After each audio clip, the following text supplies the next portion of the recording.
Amalan menggantung gambar-gambar tokoh tertentu di premis perniagaan dengan tujuan pelaris adalah merupakan sebuah amalan khurafat yang biasa diamalkan oleh sebahagian pengusaha perniagaan.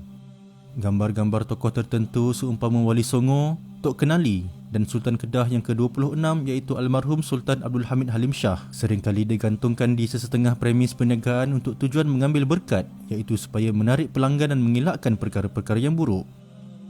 Bertentangan dengan ajaran Islam, amalan menggantung gambar-gambar tokoh tertentu untuk tujuan melariskan perniagaan atau mengelakkan bala bencana ini adalah tidak lain bersamaan dengan amalan pemakaian tangkal atau azimat yang secara jelas dinyatakan sebagai syirik oleh Rasulullah SAW melalui hadis baginda yang bermaksud, barang siapa yang menggantungkan tamimah iaitu tangkal atau azimat, maka dia telah melakukan syirik.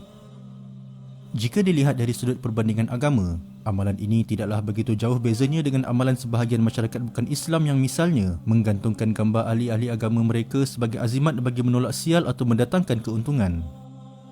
Dalam kalangan sebahagian penganut agama Buddha Siam misalnya, terdapat amalan menjadikan potret atau ukiran tokoh-tokoh Sami Buddha yang telah meninggal dunia sebagai tangkal bagi mengelakkan perkara-perkara buruk.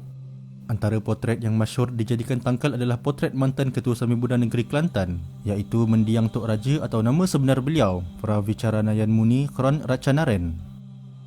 Selain daripada penganut agama Buddha Siam, amalan menjadikan gambar-gambar ahli agama sebagai azimat atau tangkal turut didapati terdapat dalam kalangan sebahagian penganut agama Kristian. Dalam kalangan pengikut-pengikut tarikat atau Ordo Santo Benedictus daripada aliran Katolik, terdapat amalan menggunakan pingat Santo Benedictus iaitu sebuah pingat yang terukir dengan ukiran gambar Saint Benedict of Nursia. Pingat Santo Benedictus ini dipercayai boleh memberikan perlindungan kepada pemakai-pemakainya daripada ancaman roh-roh jahat.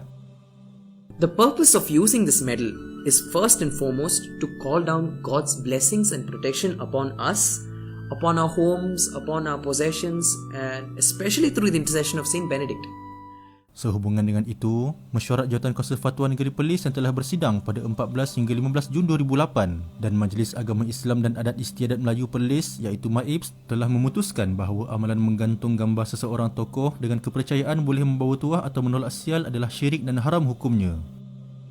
Justru, ingatlah kita kepada firman Allah yang bermaksud, sesungguhnya Allah tidak akan mengampunkan dosa syirik mempersekutukannya dengan sesuatu apa jua dan akan mengampunkan dosa yang lain dari itu bagi sesiapa yang dikehendakinya menurut aturan syariatnya. Dan sesiapa yang mempersekutukan Allah dengan sesuatu yang lain, maka sesungguhnya ia telah melakukan dosa yang besar. Surah An-Nisa ayat 48.